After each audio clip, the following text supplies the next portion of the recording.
மாதிரியான விஷயத்துல இருந்துதான் நம்மளோட கம்யூனிகேஷனே ஆரம்பிச்சு. அது வந்து நம்மளோட ஒரு நல்ல நல்ல காரியங்களா இருக்கலாம், ஒரு கெட்ட காரியங்களா இருக்கலாம், எல்லா விஷயத்திலையுமே நம்ம கூட வந்து ஒன்றிணைஞ்சதுதான் வந்து இந்த பாடம் வந்து செய்யறது நடத்துறாங்க.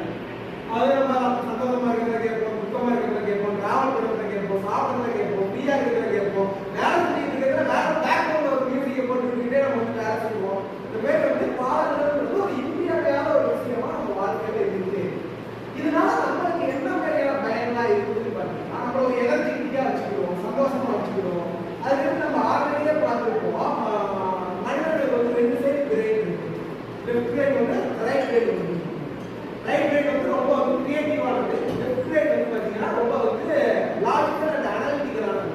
இந்த 2 பிரெயினையும் ஒரே டைம்ல ஆக்டிவேட் பண்ணக்கூடியது வந்து பார்த்தீங்கன்னா இந்த பாடல்கள். இந்த பாடல்கள் இருக்கக்கூடிய மியூசிக்கை கேட்கறதுல என்ன செய்யும் அப்படின்னா நம்மளோட ரைட் பிரெயின் ஆக்டிவேட் ஆகும். அதுல இருக்கக்கூடிய வரிகளை கேட்கறதுல லெஃப்ட் பிரெயின் வந்து ஆக்டிவேட் ஆகும். அப்ப இந்த பாடல்களை கேட்கலாம் அப்படின்னா நம்மளோட 2 பக்கம் மொழிகளுமே வந்து ஆக்டிவேட் ஆகும். ஒரு பெரிய ஒரு குறும்பு சீட்டாக இருக்குது.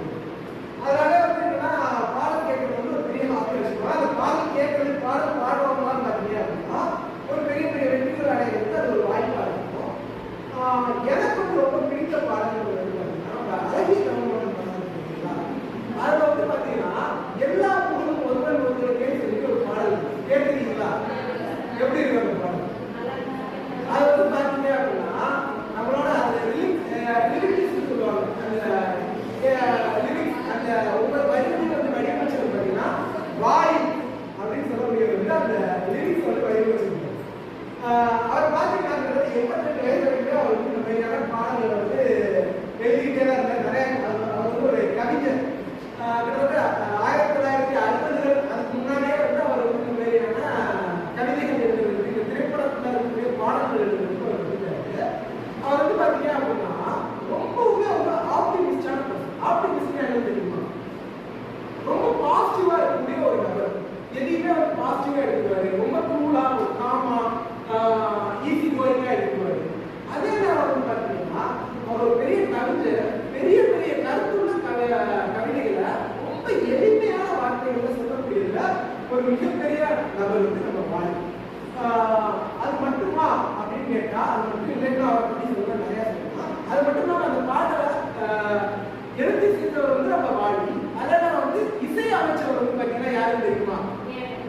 ஏஆர் அவர்தான் வந்து அதோட இசை வந்து கம்போஸ் பண்ணிருக்காரு. ஏஆர் ரஹ்மானை பற்றி பேசுறதா ஒரு நாள் ஃபுல்லா பேசிக்கிட்டே இருக்கலாம். அவர் தமிழ் மேல அதிக பற்று உள்ளவர், இசை பிரியர், ஆஸ்கார் நாயகன். இந்த மாதிரி வந்து உங்களுக்கு நிறைய விஷயங்கள் தெரியும். அவர் ஆஸ்கார் என்ன படத்துக்காக வாங்கினாரு தெரியுமா? அவர் வந்து ஆஸ்கார் பார்த்தீங்கன்னா ஸ்லம்டாக் மில்லியனர்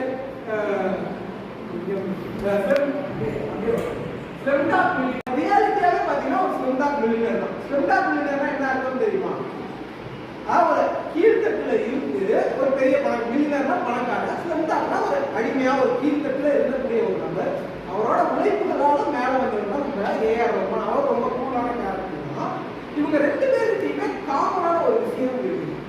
2 பேருமே பல ஆண்டுகள் வந்து பல 10 ஆண்டுகள். ஏஆர் ரஹ்மான் எடுத்துக்கிட்டீங்கன்னா ஒரு 20-30 ஆண்டுகளா அவர் வந்து ஃபீல்டில் இருக்காரு. வாலி எடுத்துக்கிட்டீங்கன்னா ஒரு 40-50 ஆண்டுகளா ஃபீல்டில் இருந்தார். அப்ப இவங்க எல்லாருமே அந்தந்த காலத்துக்கு ஏற்றாம வந்து அவங்களை அப்டேட் பண்ணிக்கிட்டே இருந்தாங்க. அவங்க நாலேஜ் லெவலா இருக்கும், அந்த டியூன்ஸ், அந்த வரிகள் எல்லாமே வந்து அந்த காலத்துல இருக்கக்கூடிய மக்களுக்கு பிடிச்ச மாதிரி வந்து அதை கொண்டு போய் சேர்த்தாங்க. அதனாலதான் அவங்க வந்து எதுவுமே வந்து காலங்கள் கடந்து அவங்க மக்களோட மனசுல வந்து இருக்காங்க. அதுக்கு உதாரணமா சொல்லணும்னா ஒரு வாலியோட பாடல் ஒரு 3 சினாரியோ வந்து அவர் எழுதியிருப்பாரு. என்னன்னா ஒரு காதல் வந்து ஒரு காதலி கிட்ட நான் உங்க இதயத்துக்குள்ள வரணும், அதுக்கு நான் என்ன மாதிரியான வேலைகள் செய்வேன், என்ன மாதிரி அவரை கூலி கொடுக்கணும்னு ஒரு பாடல். அதுக்கு வந்து என்னன்னா அந்த காலத்துல ஒரு 80s 70s 80s காலத்துல பார்த்தீங்கன்னா ஒரு பாட்டு எழுதியிருக்கு. குமரி பெண்ணின் உள்ளத்திலே குடியிருக்க நான் வர வேண்டும், குடியிருக்க நான் வருவது என்றால் வாடகை தர வேண்டும். இதை வந்து என்னன்னா அந்த காலத்துல இருக்கக்கூடிய ஒரு தாத்தா பாட்டிகளுக்கு பிடிச்ச மாதிரியான ஒரு மெலடியா எழுதியிருக்கு. அதே இப்போ உங்க அண்ணன் அவங்களோட ஒரு சித்தப்பா இந்த காலகட்டங்களில் ஒரு 90s இந்த ஒரு 2K ஆரம்பத்துல பார்த்தீங்கன்னா என்ன விலை அழகுன்னு சொல்லிட்டு ஒரு பாடல். என்ன விலை அழகே சொன்ன இல்லை நீர் என்றால் வேறு சொல்லிட்டு ஒரு பாடல் இருக்கு. கரெக்டா? அது வந்து அதே மீனிங் தான். அந்த காலத்துல இருக்கக்கூடிய மக்களுக்கு ஏற்ற மாதிரி அதை கொண்டு சேர்ந்துருக்கும்.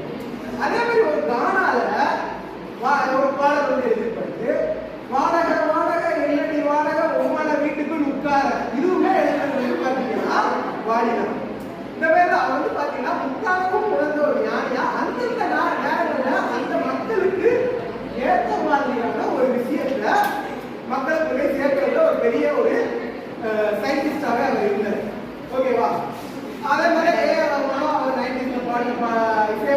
பாடல்களாக இருக்கட்டும், இப்போ 2Ks இப்போ ரீசெண்டாக இசையமைக்கக்கூடிய பாடல்களும் அப்டேட் ஆகிட்டே தான் வராது. இப்போ சரி நம்ம இந்த பாடலுக்கு போவோம். இப்போ நம்ம எடுத்துக்கிட்ட பாடல் வந்து எல்லா புகழும் ஒருவர் ஒருவர் கரெக்டா. அதுல கூட ஒரு வரி வரும் என்னன்னா, நாளை நாளை நாளை என்று இன்றை மறவாதே, இன்றை நினைத்தால் நாளை உழைக்கும் அதை நீ மறவாதே. இதுல இருக்கக்கூடிய அர்த்தம் என்ன புரியுமா? தெரியுதா?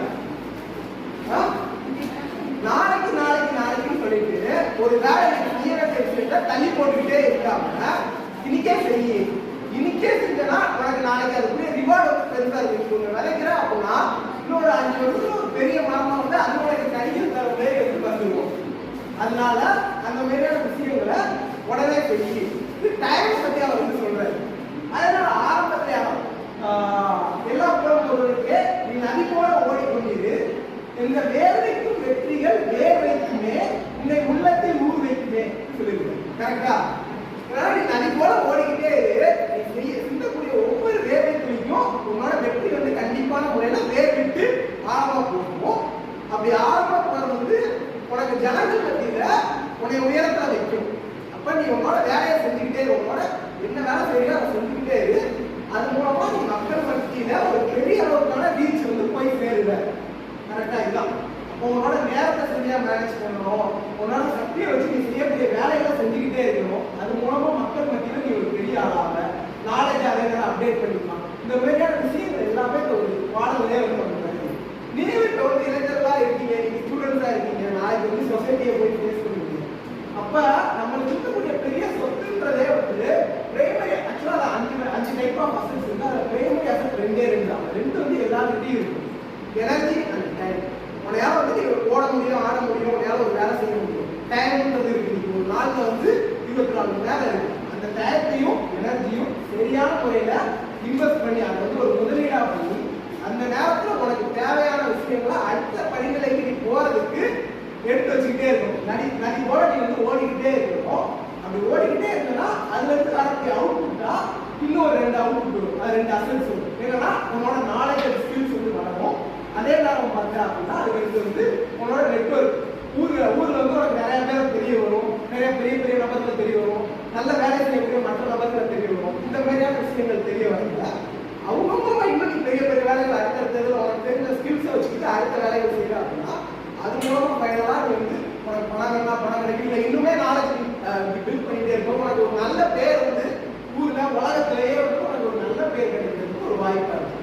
அதனால என்னைக்குமே உன்னோட நேரத்தையும் உன்னோட எனர்ஜியும் அதே நேரம் நீ கற்றுக்கிட்ட படிப்பையும் அறிவையும் அதுக்கு வந்து உனக்கு தெரிஞ்ச சமூகத்தையும் விட்டு கொடுக்காம அதை எல்லாத்தையும் வந்து நீ ஒரு முதலீடா பார்த்து அதை கரெக்டா எப்படி யூஸ் பண்ணணுமோ யூஸ் பண்ணி உடனே நீ அடுத்தடுத்த படிநிலைக்கு உயர்த்திக்கிட்டே இரு. கண்டிப்பா வந்து நீ ஒரு நாளில் வந்து வெற்றி அடைஞ்சு பெரிய ஒரு சாதனை ஒரு வாய்ப்பா இருக்கு. சரியா? தொடலாமா? ஓகேவா?